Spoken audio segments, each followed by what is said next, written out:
Hello बच्चों, good evening.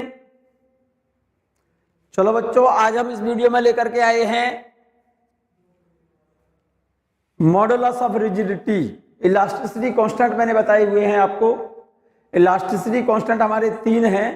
एक तो बताया था मैंने यंग मॉडुलस, एक बताया था मैंने बल्क मॉडुलस, थर्ड की बात कर रहा हूं मॉडुलस ऑफ रिजिडिटी। आप इसको नोट कर लें साथ साथ। Modulus of rigidity, modulus of rigidity, और हम शियर मॉडुलस भी कहते हैं इसको ईटा से डिनोट करते हैं बच्चों, ठीक है ना। Within elastic limit the ratio of shearing stress to shearing strain is called modulus of rigidity. In it we change the shape but not volume. इसमें हम बॉडी की शेप बदलते हैं लेकिन इसमें वॉल्यूम चेंज नहीं होता। It is possible only in solids. केवल सॉलिड में मॉडुलस ऑफ रिजिडिटी होगा बच्चों, गैसेज और लिक्विड में रिजिडिटी नहीं होती, ठीक है ना। The lower face is fix. ये जरा फिगर बनाइए आप, ये कोई क्यूबिकल वेसल है मान जाइए आप, ये वाला।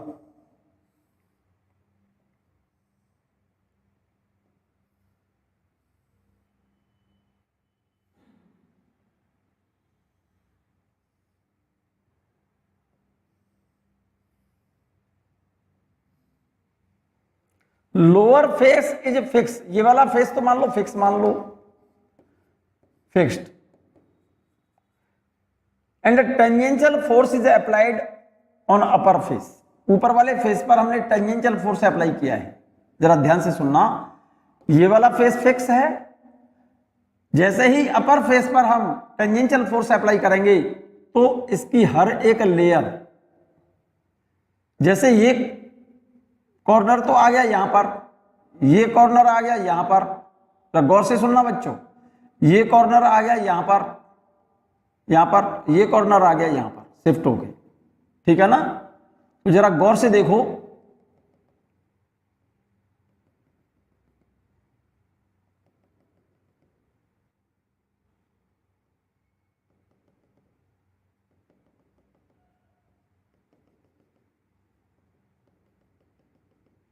ध्यान से सुनो।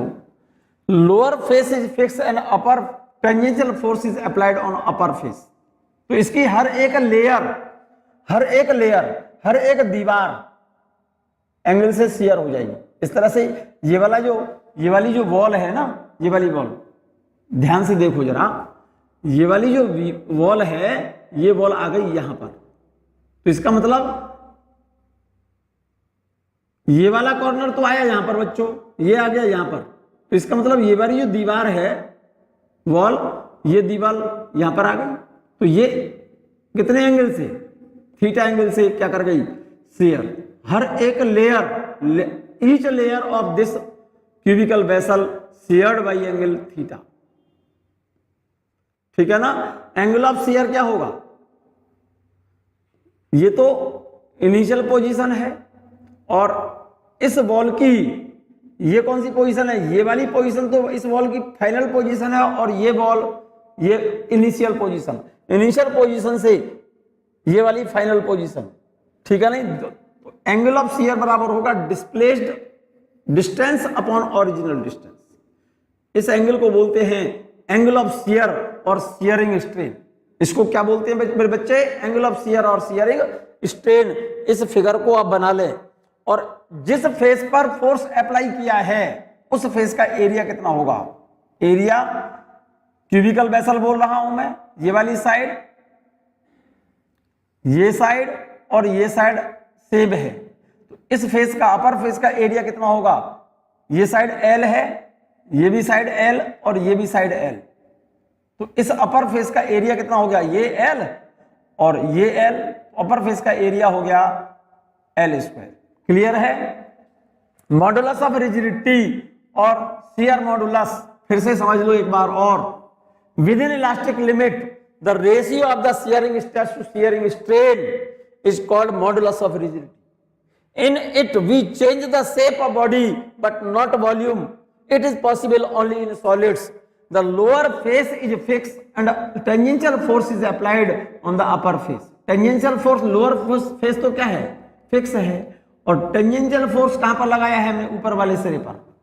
Then each layer of this vessel sheared by angle theta. हर एक लेयर इसकी कितने एंगल से शेयर हो जाएगी, थीटा एंगल से.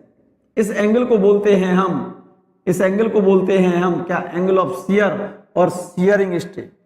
फिगर बना लिया होगा, मैंने यही फिगर यहां बनाया हुआ है, बना लें आप.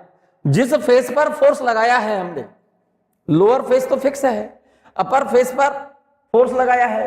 ये फोर्स जिस फेस पर लगाया है उस फेस का एरिया, क्योंकि ये वेसल क्यूबिकल वेसल है, ये वाली साइड L, ये साइड L, ये L.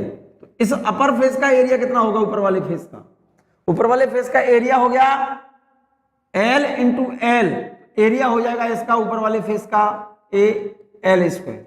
क्लियर है ये बात, ये बात क्लियर है. क्या बोल दिया है आपने, यहां पर लोअर फेस तो फिक्स है, अपर फेस पर टेंजेंशियल फोर्स अप्लाई किया है. On applying the force on upper face so that all the layers are sheared by angle theta.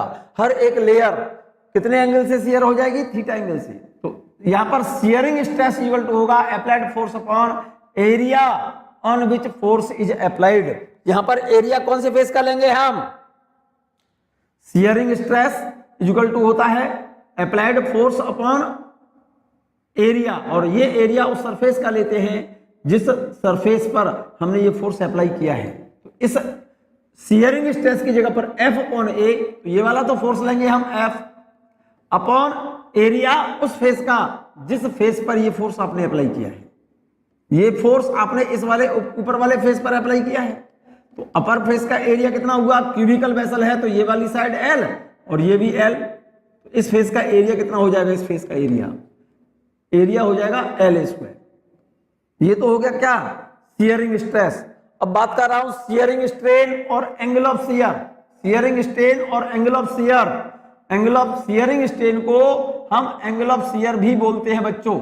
ये एंगल ऑफ शियर है थीटा. तो यहां पर थीटा कितना होगा, एंगल इक्वल टू होता है displaced position small l upon original position capital L. Angle equal to वैसे भी जानते हैं आप आर्क अपॉन रेडियस होता है. भाई इस एंगल के लिए, इस वाले एंगल के लिए, इस एंगल के लिए डिस्प्लेस्ड पोजीशन तो ये है ना, तो angle equal to arc upon radius मानेंगे हम इस एंगल के लिए. इस एंगल के लिए इसको तो माना जाएगा आर्क और इसको माना जाएगा रेडियस. तो angle equal to displaced position small l upon original position capital L. तो शियरिंग स्ट्रेन और angle of shear equal to हो गया डिस्प्लेस्ड पोजीशन कितनी है, स्मॉल l.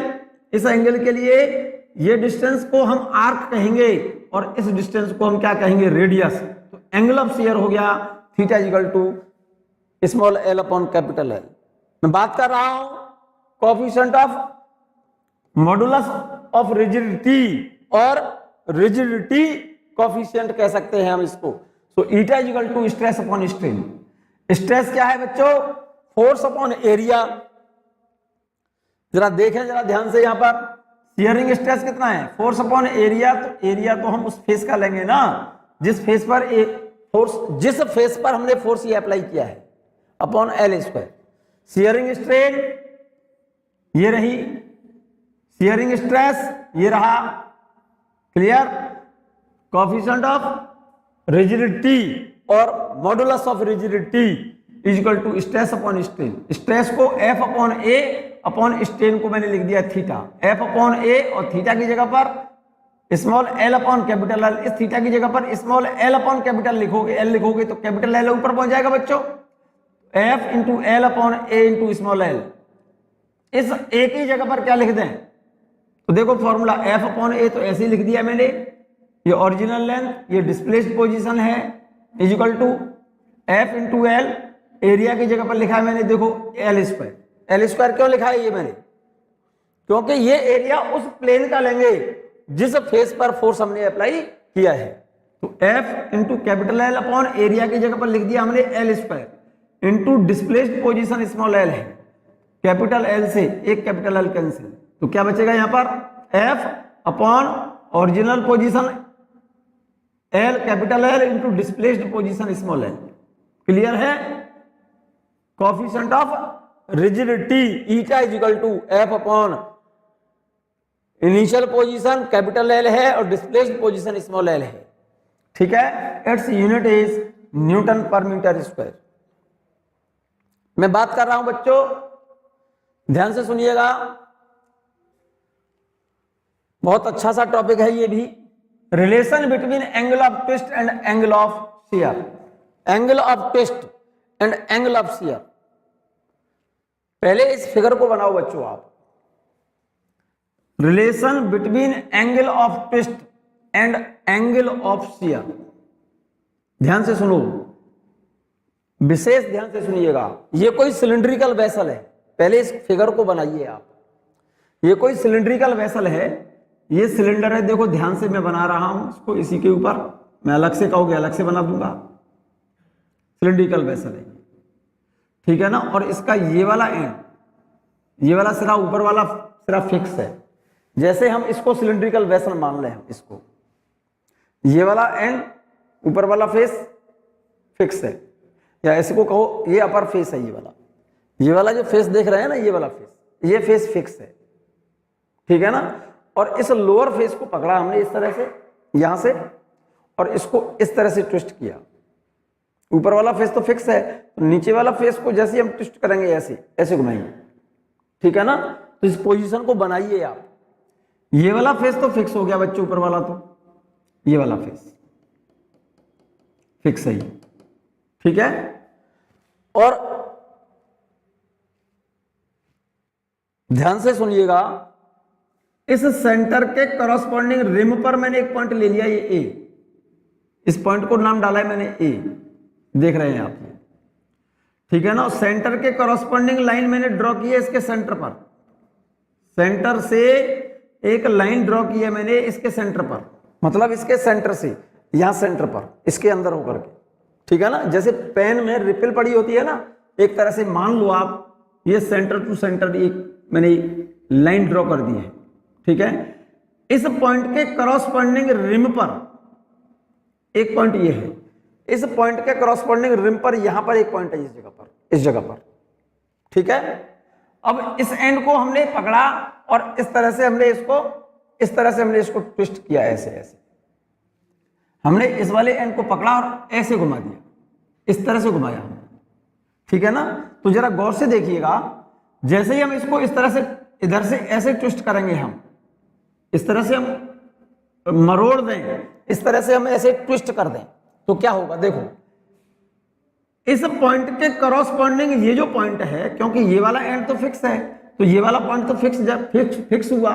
अब जैसे ही हम इस वाले एंड को हम इस तरह से हम ट्विस्ट करेंगे, तो ये जो पॉइंट है ना, इस नीचे वाली रिम पर, ये पॉइंट यहां पर शिफ्ट हो गया। ये सेंटर है, यहां से यहां तक की डिस्टेंस क्या होगी, रेडियस, ये वाली रेडियस कहलाएगी, ये कहलाएगा एंगल ऑफ ट्विस्ट। देखो मैं फिगर बड़ा सा बना रहा हूं यहां पर, ये कोई मान लो सिलिंड्रिकल वेसल है, जरा गौर से देखना आप ध्यान से, और इसका लोअर एंड ये रहा, आप इस फिगर को बना लीजिए आप, और इसका सेंटर, इस सेंटर के करस्पॉन्डिंग लाइन मैंने ऐसे ड्रॉ कर दिया है यहां पर, ठीक है ना। और इसकी रिम पर एक पॉइंट लिया है मैंने, ये वाला, और इस पॉइंट के करस्पॉन्डिंग यहां पर लोअर फेस पर, इस जगह पर, यहां पर देखो जरा गौर से, सेंटर के करस्पॉन्डिंग तो इसके सेंटर पर ये लाइन है, और इस रिम पर, इस वाले सिलिंड्रिकल वेसल के रिम पर ये कोई पॉइंट मैंने मान लिया है ए, ठीक है। और ये वाला जो एंड है ना पूरा, ये वाला सिरा पूरा फिक्स है, फिक्स्ड है, तो ये वाला पॉइंट तो फिक्स रहेगा आपका, ठीक है ना। इसके करस्पॉन्डिंग इस नीचे वाले एंड पर यहां पर एक पॉइंट है, इस पॉइंट को मैंने नाम डाल दिया बी, और इस वाले लोअर एंड को हमने इस तरह से ट्विस्ट कर दिया, ऐसे ट्विस्ट कर दिया, घुमा दिया, मरोड़ दिया, ऐसे कहिए आप। तो जैसे ही हम इसको ट्विस्ट इस तरह से नीचे से ट्विस्ट हम ऐसे करेंगे, सोचो अपने दिमाग से, इस वाले ऐसे समझ के चलो आप, जैसे ये तो सेंट्रल वाला पॉइंट है, ये वाला पॉइंट तो दिख रहा है ना, देखो ये वाला पॉइंट सेंटर पॉइंट है, और नीचे सेंटर पॉइंट ये हो गया, ये वाला पॉइंट ऊपर वाला सेंटर पॉइंट। तो इसके सेंटर से इसके सेंटर के करॉस्पॉन्डिंग लाइन ड्रॉ कर दे इसके अंदर होकर के ऐसे सेंटर तक, तो ये वाली लाइन ही तो आएगी बच्चों, ये वाली लाइन, यहां पर तो लाइन यही वाली ड्रॉ करके आएगी, ये वाली, ठीक है ना। और इसकी रिम पर, इस वायर के रिम पर यहां पर कोई पॉइंट है, इस जगह पर ये वाला पॉइंट, ये वाला पॉइंट, तो इसके करॉस्पॉन्डिंग पॉइंट नीचे वाले पॉइंट पर यहां पर कौन सा पॉइंट आएगा, ये वाला आएगा। इसके इस पॉइंट के जस्ट नीचे यहां पर ये पॉइंट आएगा, इसके करॉस्पॉन्डिंग नीचे डाउनवर्ड इस वाले लोअर फेस पर ये पॉइंट आएगा। देखो ध्यान से, क्लियर है ना ये बात। अब जब हम इसको, इस वायर को हम इस तरह से ट्विस्ट करें ऐसे, क्योंकि ये सारा तो फिक्स है, तो ये वाला जो पॉइंट होगा, ये वाला जो पॉइंट है वो तो फिक्स है, हो गया। और लोअर एंड को, इस लोअर एंड पर हमने टेंजेंशियल फोर्स लगाया, इस तरह से घुमाया हमने इसको इस तरह से जब घुमाएंगे हम ऐसे घुमाएंगे बच्चों, तो एक्चुअल में कंडीशन क्या होगी, देखो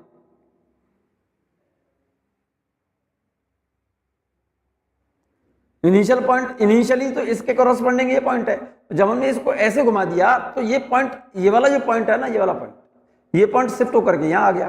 तो एक तरह से जरा अगर ध्यान दें आप इस बात पर, जरा गौर से देखो ध्यान से इसको, इस पॉइंट के करॉस्पॉन्डिंग तो नीचे वाला पॉइंट ये है। जब हमने इसको इस तरह से ट्विस्ट किया तो ये पॉइंट शिफ्ट हो गया यहां पर, लेकिन ये पॉइंट फिक्स है, तो इनिशियल पोजीशन तो ये है और इस पॉइंट की फाइनल पोजीशन ये है। तो ये वाली जो लाइन है अपनी इनिशियल पोजीशन से कितने एंगल से इधर घूम गई, इस एंगल को बोलते हैं, इस वाले एंगल को बोलते हैं एंगल ऑफ शियर। और ये पॉइंट, ये वाला जो पॉइंट है यहां पर शिफ्ट हुआ है, तो सेंटर से ये वाला जो एंगल होगा यहां से इसके बीच में,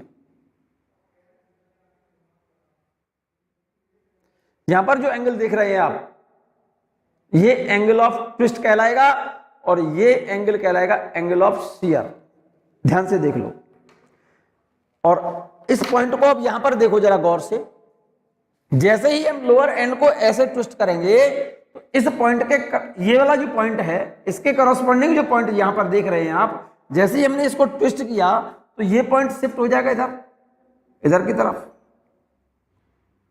तो ये पॉइंट जरा ध्यान से सुनना, ये वाली जो लाइन है, ये वाली लाइन अपनी इनिशियल पोजीशन से ये पॉइंट बी और ये पॉइंट पहुंच गया, यहां पर मैंने इसको डाल दिया बी डैश। तो जरा गौर से देखना, इनिशियली ये वाली लाइन यहां पर थी, अब ये वाली लाइन जब हमने इस वायर के लोअर फेस को ऐसे टेंजेंशियल फोर्स लगा करके ट्विस्ट किया तो ये वाली लाइन शिफ्ट हो गई यहां पर। तो ये जो एंगल है ये वाला, ये एंगल कहलाता है एंगल ऑफ शियर। और इस पॉइंट के करॉस्पॉन्डिंग इसके सेंटर से रिम तक की डिस्टेंस रेडियस कहलाएगी। तो ये भी रेडियस ही है। तो ये पॉइंट बी से चल करके कहां पर पहुंच गया, ट्विस्ट जैसे ही हमने इस वायर को ऐसे ट्विस्ट किया तो ये पॉइंट इस रिम पर जो लोअर पॉइंट है बी शिफ्ट हो गया बी डैश पर। तो ये जो सेंटर से मिलाने वाली जो लाइन है रिम तक, इस एंगल को बोलते हैं हम एंगल ऑफ ट्विस्ट। इस एंगल को बोलते हैं हम एंगल ऑफ ट्विस्ट।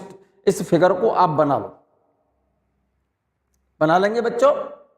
ये वाला फिगर, यही वाला फिगर मैंने यहां बना दिया है। अब जरा गौर से देखो इस वाले डायग्राम को, इतने वाले पार्ट को, इस वाले डायग्राम को मैंने इसमें से निकालकर, इस वाले डायग्राम को निकाल करके मैंने यहां बना दिया। एक्चुअल में ये जो पॉइंट है ना, ये वाला पॉइंट, ये अपर पॉइंट है और ये लोअर पॉइंट है, ये वाला पॉइंट सी मान लो आप इसको, ठीक है ना। इसकी रिम पर ए पॉइंट के करॉस्पॉन्डिंग लोअर एंड पर कौन सा पॉइंट है, बी। जब लोअर एंड को टेंजेंशियल फोर्स लगा करके ट्विस्ट करते हैं हम, तो ये वाला जो पॉइंट है ये तो ट्विस्ट हो गया कितने एंगल से, थीटा एंगल से। लेकिन ये जो लाइन है जो इस फेस के इनिशियली परपेंडिकुलर थी, ये वाली लाइन, ये कितने एंगल से, फाई एंगल से क्या हो गई, शिफ्ट हो गई। यहां से ये पॉइंट चल करके शिफ्ट यहां हुआ, तो ये वाली लाइन शिफ्ट हो गई यहां पर, इस एंगल को बोलते हैं हम एंगल ऑफ शियर। और इस वाले फिगर को, इतना वाला पार्ट देखो, ये वाला जो हिस्सा है ना, ये वाला फिगर, ये वाला पार्ट, ये वाला हिस्सा इसमें से काट करके मैंने ये वाला पार्ट मैंने काट करके यहां पर बना दिया है। तो ये पॉइंट तो बी, ये point B dash, B dash पर शिफ्ट हुआ, तो इस एंगल को बोलते हैं एंगल ऑफ शियर। और इसके करस्पॉन्डिंग जो लाइन बी पर थी, ये वाली लाइन, ये शिफ्ट हो गई ए से बी डैश पर। तो ये जो परपेंडिकुलर लाइन है, ये कितने एंगल से ट्विस्ट, मतलब शिफ्ट हुई, 5 एंगल से। इस एंगल को बोलते हैं हम क्या बेटा, एंगल ऑफ शियर। इस एंगल को बोलते हैं एंगल ऑफ शियर, और इसको बोलते हैं हम angle of shear, angle of twist. ये जो एंगल देख रहे हैं, ये एंगल ऑफ ट्विस्ट है, और ये एंगल ऑफ शियर। एक रिलेशन जानते हो आप, अगर हम इस एंगल ऑफ ट्विस्ट को निकालें, हम इस वाले फिगर में से, देखो इस वाले फिगर में से, इस एंगल के लिए इस डिस्टेंस को क्या बोलेंगे हम, इस वाली डिस्टेंस को बोलेंगे आर्क, और इस एंगल के लिए ये डिस्टेंस को बोलेंगे रेडियस। इस एंगल ऑफ ट्विस्ट के लिए इसको बोलेंगे आर्क, और इस डिस्टेंस को बोलेंगे रेडियस। तो एंगल ऑफ ट्विस्ट बराबर arc B B dash upon radius R. ये बात क्लियर है। और इसमें इस एंगल को क्या बोलेंगे मेरे बच्चे, ये डिस्टेंस क्या है इसकी, इस वायर की लंबाई क्या लाएगी, ये वाली डिस्टेंस। तो ये डिस्टेंस तो एल है, ये डिस्टेंस एल है, तो ये भी डिस्टेंस मेरे बच्चे एल होगी। तो इस एंगल के लिए ये क्या हो गया, आर्क, और इस डिस्टेंस को कहेंगे रेडियस। तो एंगल ऑफ शियर फाई बराबर arc B B dash upon इस डिस्टेंस को कहेंगे रेडियस एल। तो फाई बराबर B B dash upon L. तो यहां से इस वाले रिलेशन से जरा गौर से देखो, B B dash equal to theta into R, और यहां पर फाई बराबर B B dash upon L.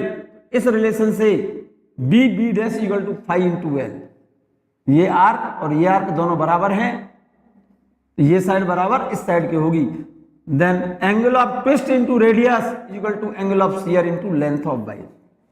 Theta into R equal to phi into L. In this relation theta is angle of twist, phi is angle of shear, and r is radius of cylindrical wire, and l is length. Clear है? 100% clear है? फिर से देख लो, मैं relation की बात कर रहा हूं, relation between angle of twist and angle of shear, relation between angle of twist and angle of shear। ये कोई सिलिंड्रिकल वायर है मेरे बच्चे, सिलिंड्रिकल वायर का अपर एंड इज फिक्स, ऊपर वाला सिरा फिक्स है, ये वाला, दिस एंड इज फिक्स, ये वाला सिरा इसका फिक्स है, ठीक है ना। और लोअर एंड पर हमने टेंजेंशियल फोर्स अप्लाई करके इसको ट्विस्ट किया है, जिसकी वजह से पॉइंट बी शिफ्ट हो गया, कहां पर, बी डैश पर।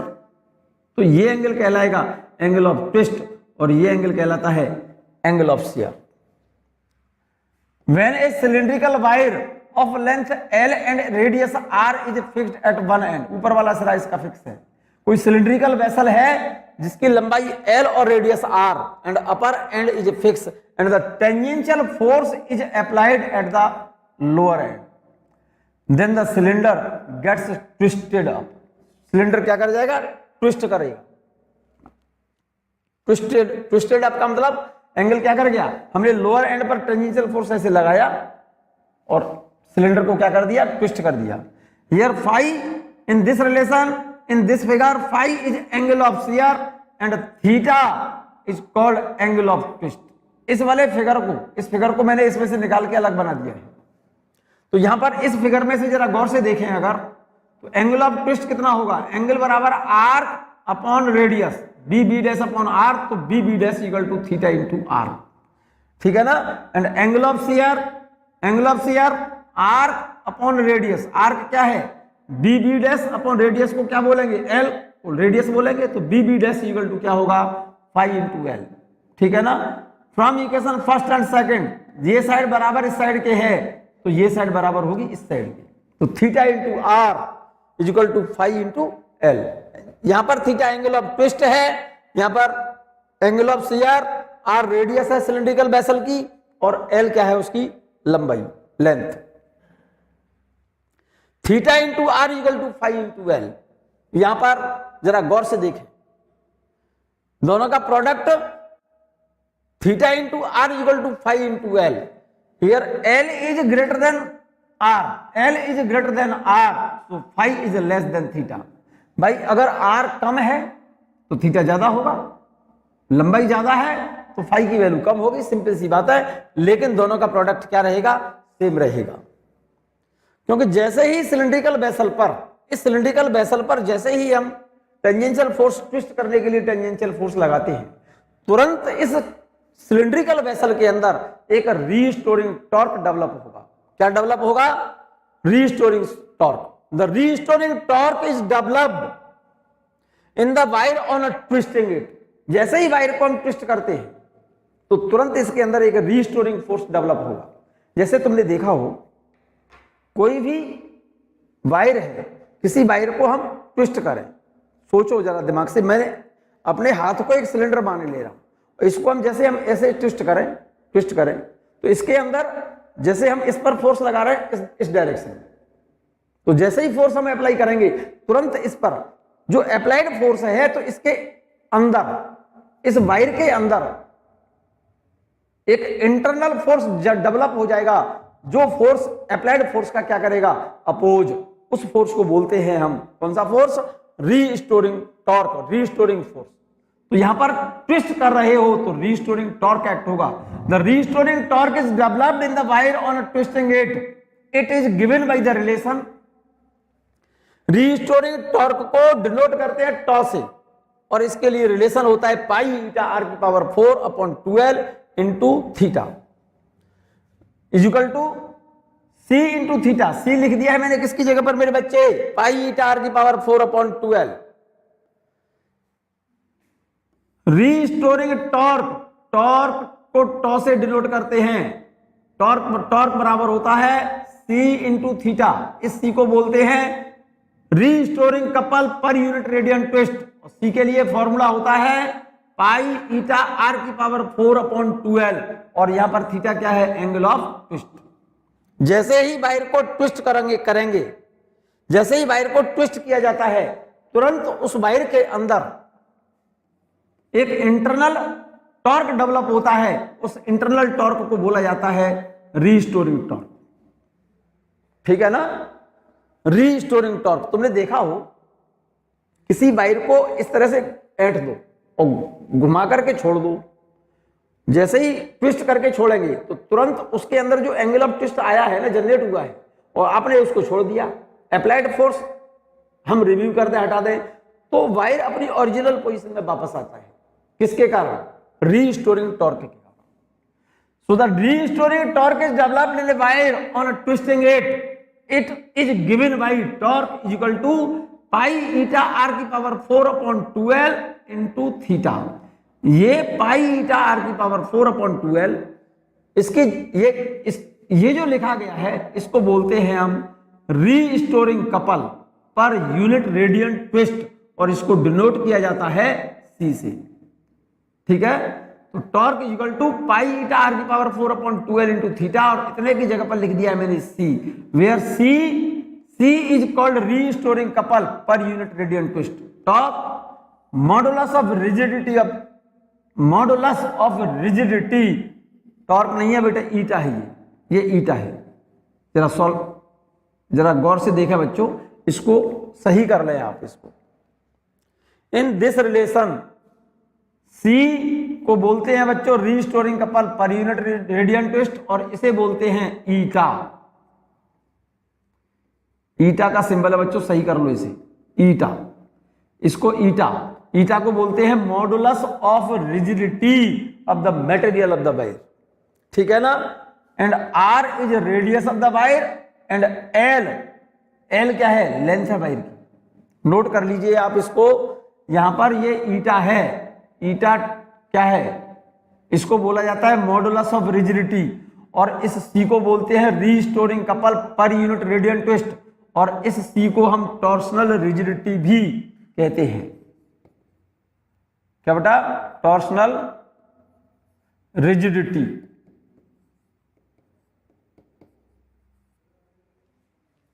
टॉर्सनल रिजिडिटी भी कहते हैं इस ईटा को, सी को हम और क्या बोलते हैं, टॉर्सनल रिजिडिटी, और बोलते हैं इसको restoring couple per unit radian test.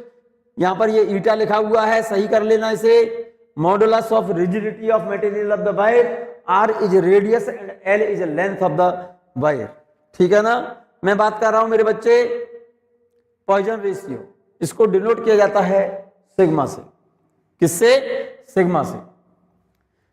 If the load is applied on a wire, if the load is applied, wire is elongated longitudinally but compressed laterally। इस लाइन को, सिंपल सी लाइन है, जब किसी wire पर हम लोड अप्लाई करते हैं, force लगाते हैं, जैसे ये कोई सिलिंड्रिकल वायर है बच्चों, ये कोई वायर है ये,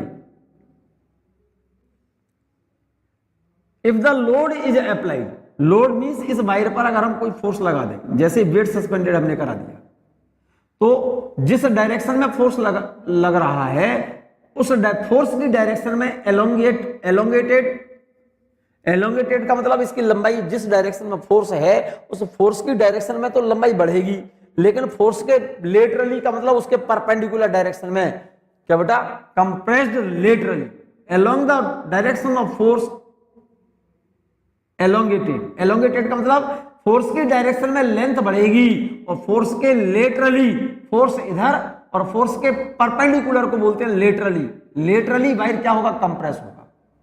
सिंपल सी बात है, क्योंकि जब फोर्स लगाओगे वायर पर, वेट सस्पेंडेड करोगे या फोर्स अप्लाई करो, तो वायर फोर्स की डायरेक्शन में तो लंबाई बढ़ेगी उसकी, लेकिन फोर्स जिस डायरेक्शन में लगाए उसके परपेंडिकुलर डायरेक्शन में उसकी थिकनेस घटेगी, मोटाई घटेगी, उसका डायमीटर घटेगा। ठीक है ना। तो longitudinal strain in the direction of force, longitudinal strain को डिनोट करते हैं अल्फा से, change in length upon original length, and lateral strain को डिनोट करते हैं बीटा से, और बीटा बराबर होता है minus delta D upon D. तो पॉइजन रेशियो क्या हो गया मेरे बच्चे, पॉइजन रेशियो, इसको पॉइजन नहीं पढ़ते, पॉइजन रेशियो पढ़ते हैं इसको, नॉट पॉइजन। पॉइजन नहीं है ये, पॉइजन वो तो जहर होता है, POISION, पॉइजन मेरे बच्चे, POISION वो पॉइजन जहर होता है, ये POISSON ये पॉइजन नाम है साइंटिस्ट का। पॉइजन रेशियो सिग्मा से डिनोट करते हैं इसको। ठीक है ना। अगर किसी वायर पर हम फोर्स लगा दें तो फोर्स की डायरेक्शन में तो एलोंगेट होता है, ये एलोंगेट का मतलब लंबाई बढ़ती है, और फोर्स के परपेंडिकुलर डायरेक्शन में उसकी डायमीटर घटती है। तो यहां पर longitudinal strain change in length upon original length, and lateral strain बराबर होता है change in diameter upon original diameter. यहां पर माइनस लगाया हुआ है, इसका मतलब लंबाई अगर बढ़ेगी तो डायमीटर घटेगा। जैसे कोई वायर है, वायर पर फोर्स हमने लगा दिया, तो फोर्स लगाने से लेंथ तो बढ़ गई, तो वायर पतला भी तो हो जाएगा, डायमीटर घटेगी। तो यहां पर माइनस साइन ये बता रहा है, इस जगह पर जो माइनस लगाया है ना आपने, ये माइनस साइन ये बता रहा है कि लेंथ अगर बढ़ती है, लेंथ अगर बढ़ेगी तो डायमीटर घटेगा। माइनस साइन ये बता रहा है यहां पर। So Poisson ratio, it is the ratio of lateral strain to the longitudinal strain. Poisson ratio बराबर होता है beta upon alpha. Poisson ratio is the ratio, it is the ratio of lateral strain to the longitudinal strain, beta upon alpha. It has no unit. Sigma is equal to beta upon alpha. Beta is equal to होता है minus change in diameter upon original diameter upon change in length upon original length.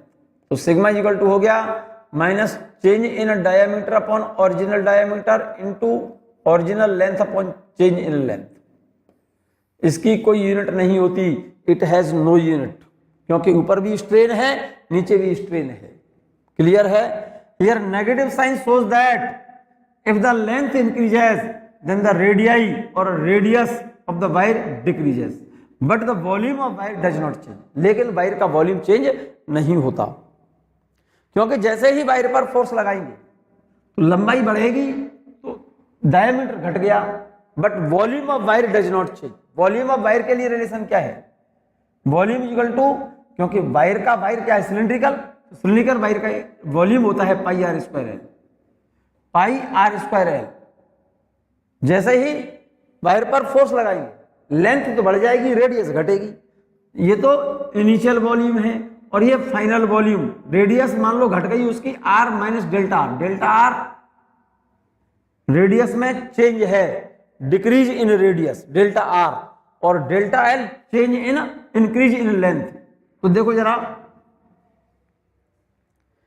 Initial volume क्या है उसका, पाई R square L. मैं यहां पर अलग से लिखे दे रहा हूं मेरे बच्चे, initial volume pi R square, ठीक है ना, L.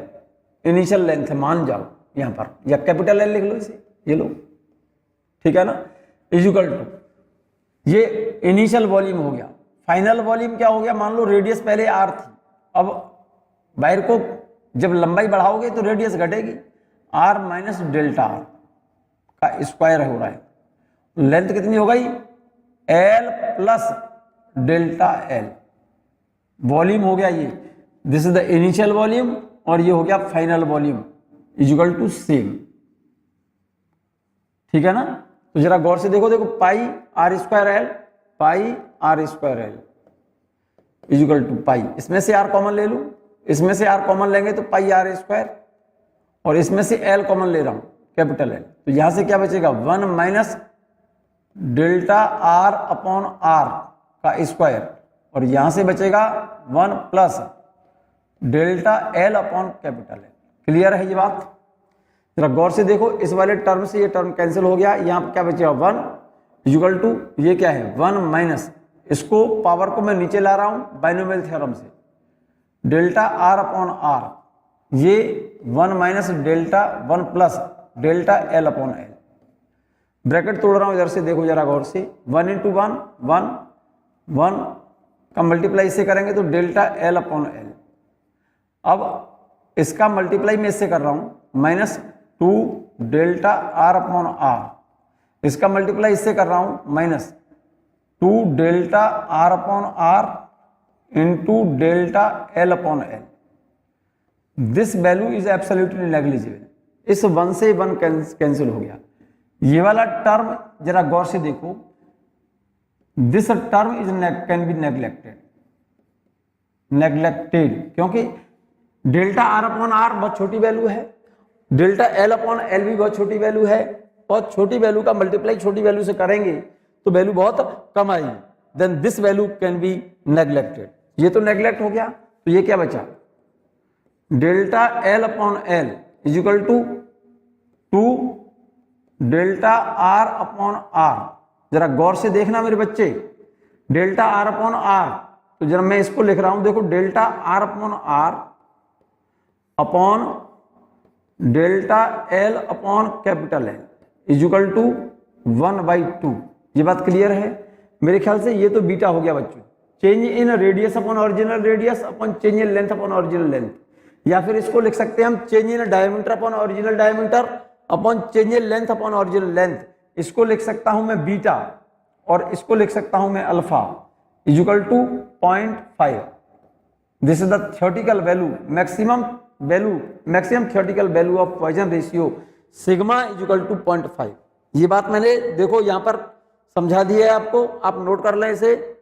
Initial volume pi R square L, final volume pi R minus delta R का square into L plus delta L, क्योंकि ये तो इनिशियल रेडियस है आर, इनिशियल रेडियस आर है, initial length है एल। वायर को जब खींचा तो लेंथ तो बढ़ करके एल से हो गई एल प्लस डेल्टा एल, और रेडियस हो गई घट करके आर माइनस डेल्टा आर, और इसका स्क्वायर हो रहा है, इसका स्क्वायर हो रहा है, इज इक्वल टू सेम, क्योंकि वॉल्यूम क्या रहेगा, सेम रहेगा, ठीक है ना। तो जरा गौर से देखो, पाई आर स्क्वायर एल, तो ये लिख दिया मैंने, ये पाई, इसमें से आर कॉमन लिया बाहर, आर स्क्वायर कॉमन आएगा, इसमें से एल कॉमन लिया तो एल बाहर आएगा, तो यहां से क्या बचा, आर को मैंने बाहर कॉमन ले लिया तो स्क्वायर बाहर आएगा ना साथ। तो भाई यहां से आर को जब बाहर कॉमन लोगे, इसके ऊपर स्क्वायर लगा हुआ है, तो यहां तो आर स्क्वायर हो जाएगा, और यहां से लोगे एल, ये आ गया, तो यहां से तो आर कॉमन आया, आर अपॉन आर तो 1 बचेगा, minus delta R upon R और इसका होल स्क्वायर, यहां से एल कॉमन ले लिया है आपने यहां पर, तो यहां पर क्या बचेगा, एल अपॉन एल तो 1 हो गया, plus delta L upon L, यहां तक ये पॉइंट क्लियर है। देखो इस वाले टर्म से ये वाला टर्म कैंसिल हो गया, इस वाले टर्म को मैंने फिर से लिख दिया है बच्चों यहां पर, तो इस टर्म से ये टर्म कैंसिल हो गया। चेक कर लो आराम से, तसल्ली से। क्लियर है यहां तक? चलिएगा, तो यहां क्या बचेगा मेरे बच्चे, 1 इक्वल टू ये क्या है 1, और इस पावर को मैंने देखो इस पावर को मैंने यहां पर उतार दिया है, इस पावर का मल्टीप्लाई यहां पर किया है बाइनोमियल थ्योरम से। किससे? बाइनोमियल थ्योरम, पहले बता चुका हूं, 2 डेल्टा आर अपॉन आर, इस पावर को मैंने यहां पर मल्टीप्लाई कर दिया है फ्रॉम बाइनोमियल थ्योरम। लिख सकते हो यहां पर फ्रॉम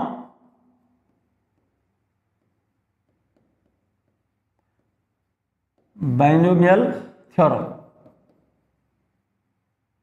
ठीक है ना मेरे बच्चे, नोट कर लें आप इसे। क्लियर? यहां तक कोई प्रॉब्लम तो नहीं है। अब एक काम कर लो, इन दोनों ब्रैकेट को ब्रेक करो आप। 1 का मल्टीप्लाई 1 से करेंगे तो ये वैल्यू आ गई, ठीक है ना। इसका मल्टीप्लाई मैंने 1 से कर दिया पहले, ये आ गई। इसका मल्टीप्लाई मैंने ये इससे किया है तो ये आ गया। अब इसका मल्टीप्लाई हम इससे करेंगे तो ये वैल्यू ये आई। तो जरा गौर से देख लो, this value is very less than 1, so this value can be neglected here. तो 2 delta R upon R into delta L upon L को क्या कर दिया है, नेग्लेक्टेड। इसको तो नेग्लेक्ट कर दो बच्चों, और इस 1 से ये 1 कैंसिल हो गया। तो अब ये क्या बचा, इस वाले टर्म को इक्वल से इस वाले टर्म को इधर लिया। क्लियर है? 2 delta R upon R equal to delta L upon L. यहां तक क्लियर है? यहां तक क्लियर है?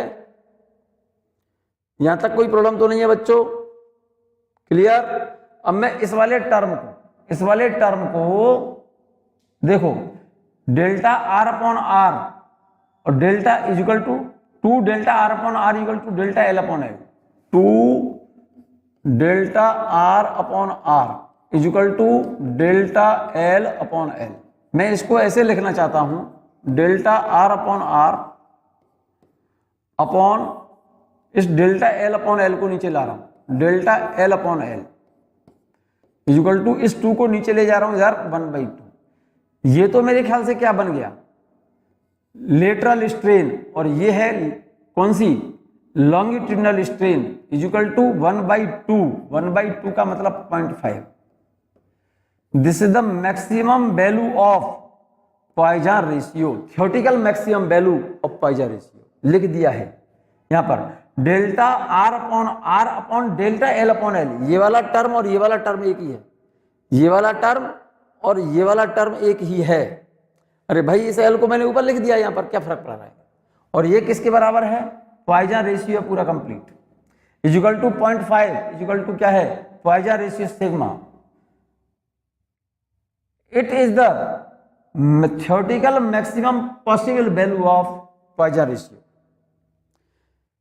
पॉइजन रेशियो की theoretical maximum value, Poisson ratio की थ्योरेटिकल मैक्सिमम वैल्यू कितनी होती है, 0.5। ये क्वेश्चन प्रॉब्लम है बच्चों का। पॉइजन रेशियो की थ्योरेटिकल मैक्सिमम वैल्यू कितनी है, 0.5। ये क्वेश्चन प्रॉब्लम है तुम्हारी, ठीक से समझ लो इसे, और 1-2 बार इसको सॉल्व करके देख लो आप इसे। Poisson ratio, if the load is applied on the wire, then wire is elongated longitudinally but compressed laterally. Force की डायरेक्शन में तो लंबाई बढ़ेगी और फोर्स के परपेंडिकुलर डायरेक्शन में कंप्रेस होगा, इट मींस इसकी डायमीटर घटेगी। तो longitudinal strain change in length upon original length, इसको अल्फा से शो करते हैं। Lateral strain beta change in diameter upon original diameter. यहां पर माइनस साइन क्या बता रहा है, माइनस साइन बता रहा है कि लेंथ अगर इंक्रीज हो रही है तो डायमीटर डिक्रीज होगा। तो sigma is equal to beta upon alpha. Ratio, it is the ratio of lateral strain to the longitudinal strain, it has no unit.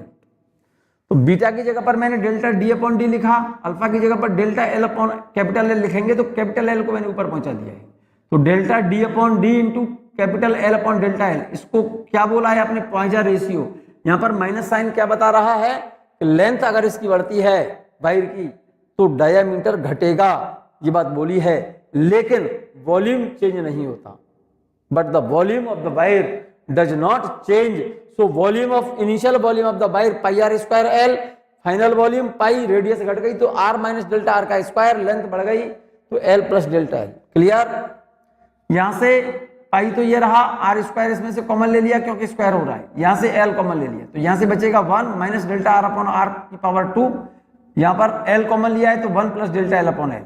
इस टर्म को मैंने यहां पर फिर से नोट कर दिया है, जरा गौर से देखो, इस वाले टर्म से ये टर्म कैंसिल हो गया, कैंसिल, तो यहां क्या बचेगा 1 इक्वल टू ये बचेगा 1 minus delta R upon R की पावर 2, तो इस पावर 2 को मैंने यहां पर मल्टीप्लाई कर दिया बाइनोमियल थ्योरम से 1 plus delta L upon L. यहां तक क्लियर?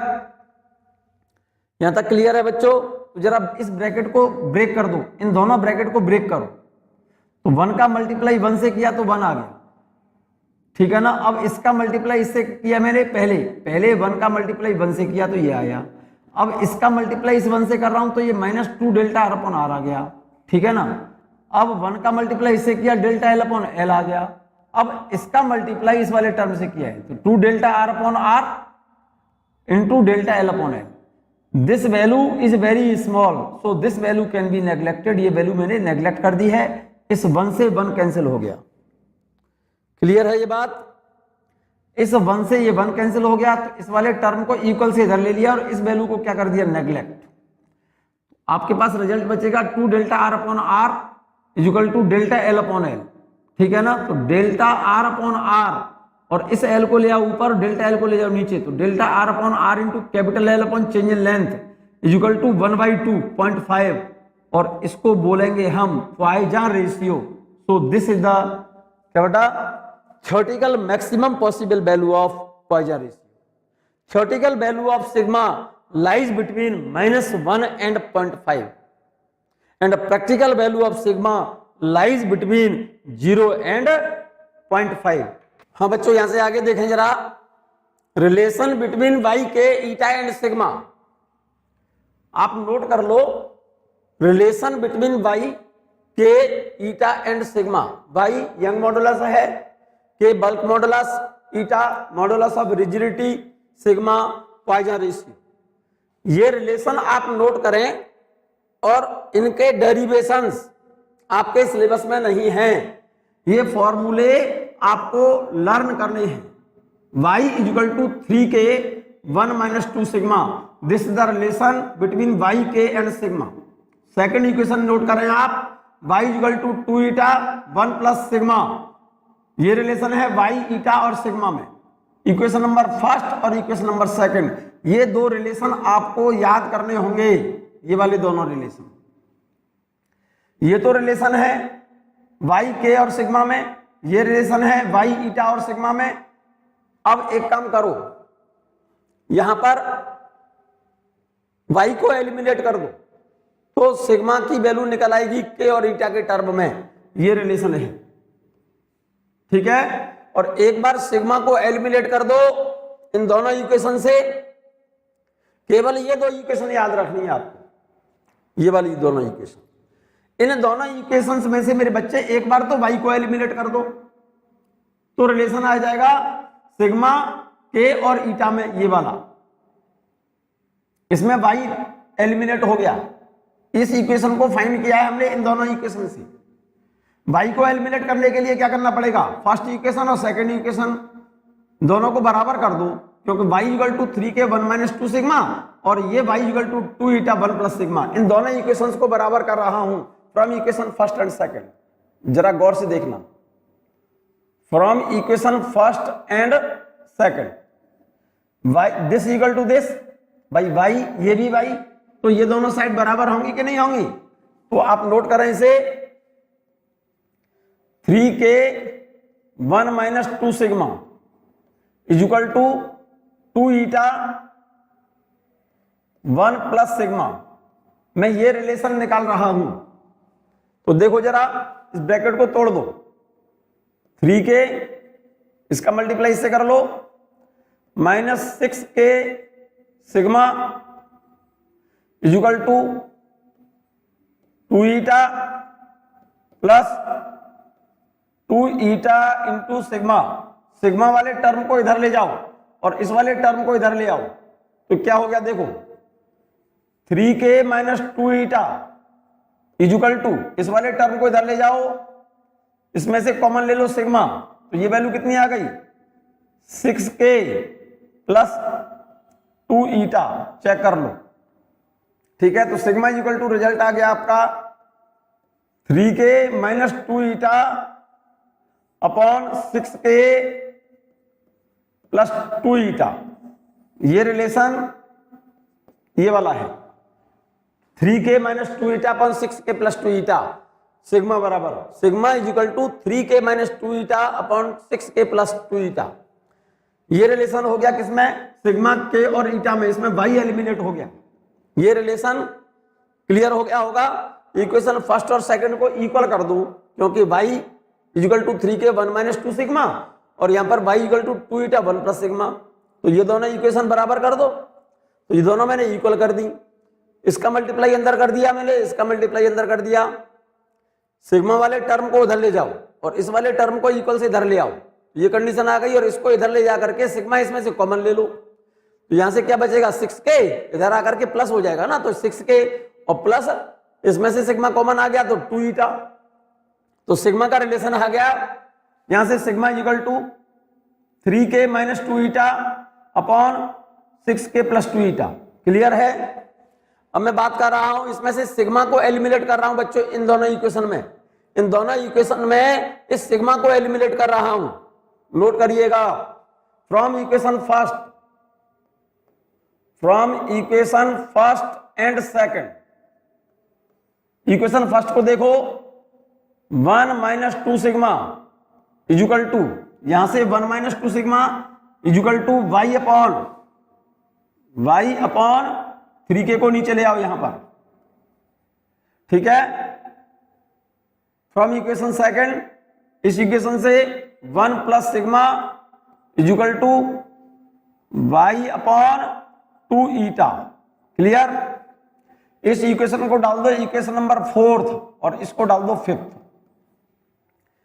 इक्वेशन नंबर 5 में, इस 5 में बोथ साइड 2 का मल्टीप्लाई कर दो बच्चों। इस इक्वेशन में बोथ साइड 2 का मल्टीप्लाई करो, multiplying 2 on both side in equation number 5। 2 का मल्टीप्लाई कर देंगे तो क्या होगा भाई, 2 का मल्टीप्लाई इधर कर दो इधर, और 2 का मल्टीप्लाई इधर कर दो, कोई फर्क नहीं पड़ेगा ना इक्वेशन पर। तो ये वैल्यू क्या हो जाएगी, 2 का मल्टीप्लाई करो इस इक्वेशन में 2 plus 2 sigma equal to 2y upon 2 eta. 2 से 2 cancel, 2 plus 2 sigma equal to y upon eta. इसको नंबर डाल दो equation number 6। Equation 4 adding equation 4th and 6th, 4th और 6th को ऐड कर दो, ये सिग्मा एलिमिनेट हो गया। देख लो, अरे भाई इस इक्वेशन को इसमें ऐड करोगे तो -2 सिग्मा, ये +2 सिग्मा, ये तो कैंसिल हो गया। इक्वेशन 4th एंड 6th दोनों को क्या कर दो, ऐड कर दो, adding equation 4th and 6th, then we get 1 + 2 3 equal to, ये कैंसिल हो गया, equal to y upon 3k plus y upon eta. Clear. तो यहां पर देखो जरा गौर से, 3 अपॉन इस y को कॉमन लेके इसके नीचे ले रहा हूं, 3 upon y equal to 1 upon 3k plus 1 upon eta. Clear है। ये रिलेशन है y k और ईटा में, और इसको एलसीएम लेके पलट दो तो रिजल्ट क्या आ जाएगा, एलसीएम लेके इसको इधर एलसीएम ले लो और उल्टा कर दो, तो ये रिजल्ट ये आएगा y equal to 9k eta upon 3k plus eta. Clear है ये बात भाई। इधर एलसीएम लो और इधर से पलट दो, 3 को उधर ले जाओ तो रिजल्ट ये आएगा। तो ये तो रिलेशन हो गया y k और सिग्मा में, ये रिलेशन है y ईटा और सिग्मा में, ये रिलेशन है y k और ईटा, और ये रिलेशन है सिग्मा k और ईटा। केवल आपको ये 2 इक्वेशन याद रखनी है। एक बार तो काम कर लो, क्या इन दोनों इक्वेशन को बराबर कर दो तो रिलेशन ये आ जाएगा। एक बार y को एलिमिनेट कर लिया, y को एलिमिनेट करने के लिए इसको इसके इक्वल कर लो, सिग्मा की वैल्यू निकल आई। एक बार कर लो क्या बेटा, 1 - 2 sigma y upon 3k, second equation से 1 plus sigma equal to y upon 2 eta, 2 eta को नीचे ले लो, और इस वाली इक्वेशन में बोथ साइड 2 का मल्टीप्लाई करके इन दोनों इक्वेशन को ऐड कर दो, रिजल्ट ये आएगा, ये रिजल्ट आएगा। क्लियर है? नोट कर लिया बच्चों? मैं बात कर रहा हूं बच्चों बहुत important topic, work done in stretching of a wire. Work done in stretching of a wire कई बार एग्जाम में क्वेश्चन आ चुके हैं बच्चों, कॉम्पिटिटिव एग्जाम में, आप इसको नोट कर लें, बहुत ज्यादा काम का टॉपिक है ये, very important topic, most important topic. Work done in stretching of a wire, note करिए आप। इन stretching a wire work is done against internal restoring force और इंटरनल मॉलिक्यूलर रीस्टोरिंग फोर्स। किसी वायर को अगर हम स्ट्रेच करते हैं, खींचते हैं उसको, अगर हम स्ट्रेच करेंगे, खींचेंगे वायर को, तो वायर के मॉलिक्यूल्स के बीच एक फोर्स ऑफ अट्रैक्शन होगा। जैसे मैं ये कहूं आपसे, जैसे ये कोई वायर है, मान जाइए आप, ये इसके मॉलिक्यूल, इन मॉलिक्यूल्स के बीच नॉर्मल कंडीशन में in stable equilibrium position, no force act between, no restoring force act between these molecules. केवल इंटरमॉलिक्यूलर फोर्स होगा लेकिन कोई रीस्टोरिंग फोर्स नहीं होगा।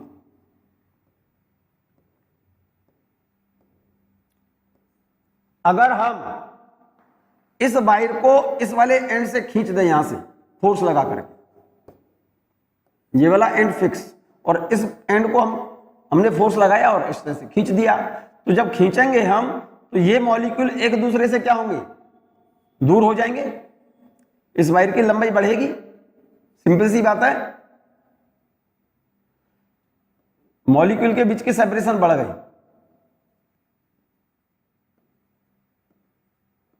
मतलब ये जो सेपरेशन है, यहां पर सेपरेशन कम, अब मॉलिक्यूल के बीच की सेपरेशन जैसे ही फोर्स लगाकर खींचने से, जैसे ही मॉलिक्यूल के बीच की सेपरेशन बढ़ेगी तो इन मॉलिक्यूल्स के बीच एक फोर्स लगेगा, किधर की तरफ,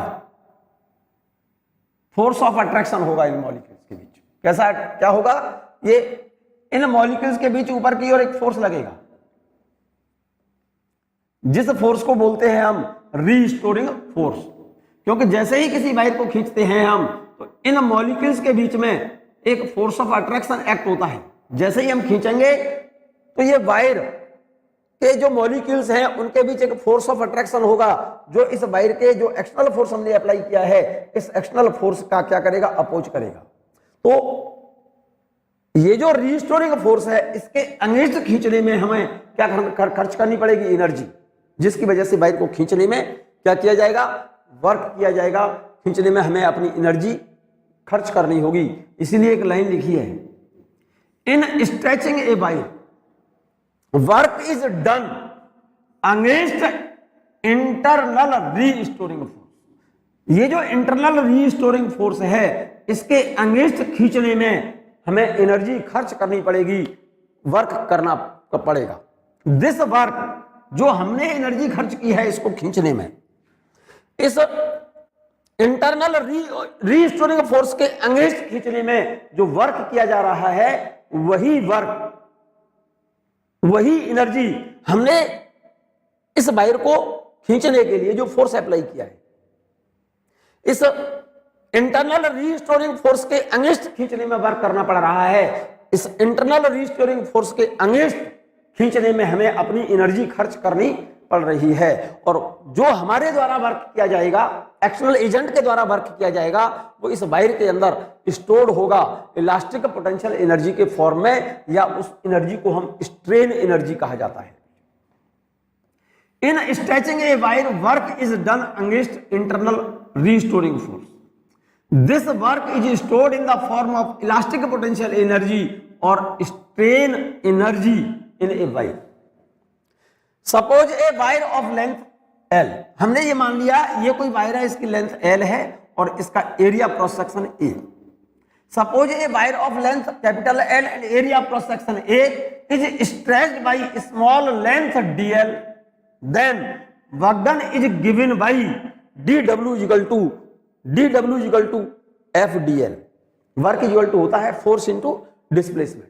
जानते हो तो स्मॉल लेंथ स्ट्रेच करने में, dl लंबाई स्ट्रेच करने में वर्क डन बहुत स्मॉल छोटा वर्क है तो इसको किससे शो करेंगे, dw से।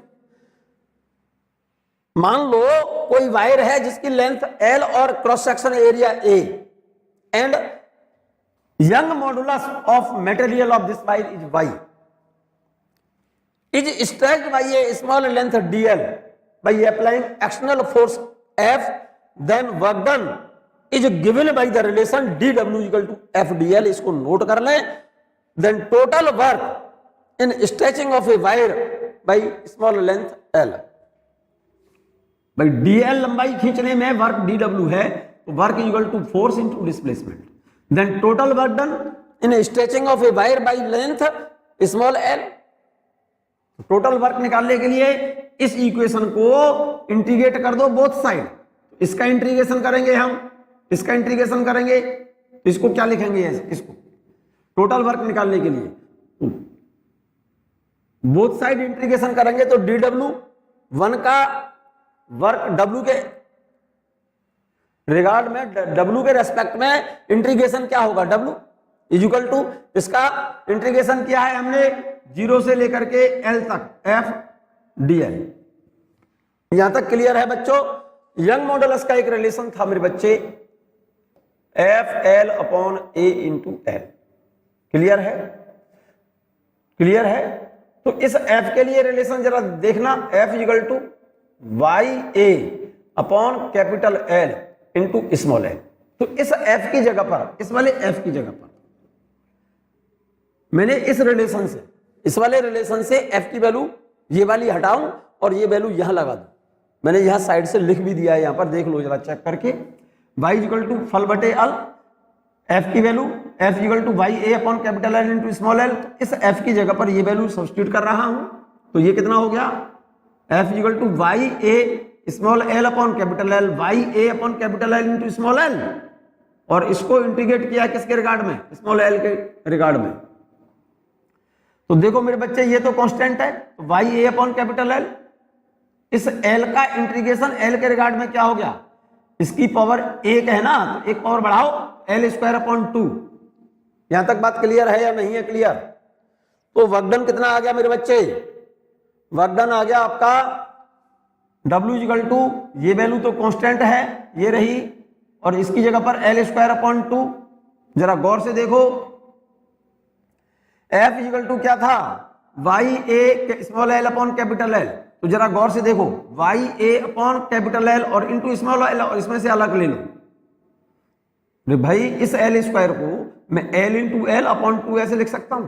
अरे भाई देखो वाई ए अपॉन एल तो ये रहा, वाई ए अपॉन एल ये रहा। इस l स्क्वायर को मैंने लिख दिया है l इंटू एल और अपॉन 2। यहां तक क्लियर है। ये किसके बराबर है, f के बराबर है, चेक कर लो।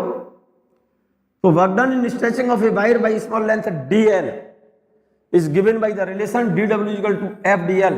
then total work done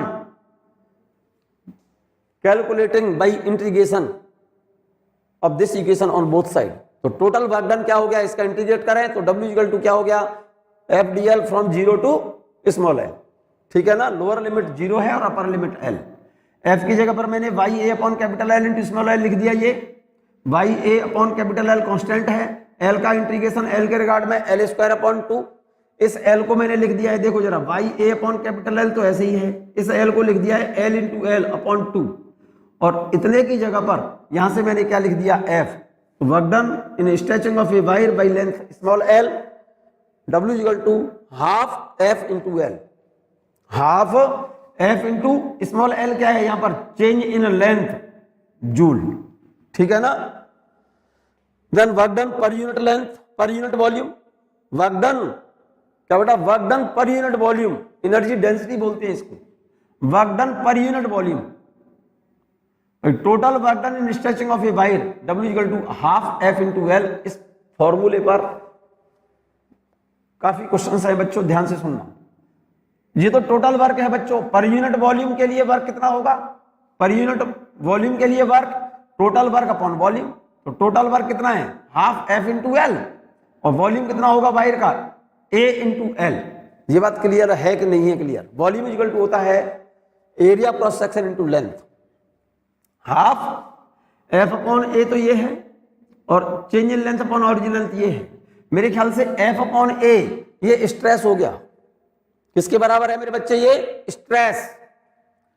half तो ये तो हाफ मैंने यहां लिख दिया, force upon area, force per unit area stress बोलते हैं, ठीक है ना। Change in length upon original length, longitudinal strain U equal to, U क्या है, work done per unit volume, U equal to half, इसकी जगह पर मैंने लिख दिया स्ट्रेस और इसकी जगह पर लिख दिया स्ट्रेन, इसकी यूनिट हो गई जूल पर मीटर क्यूब, ठीक है ना।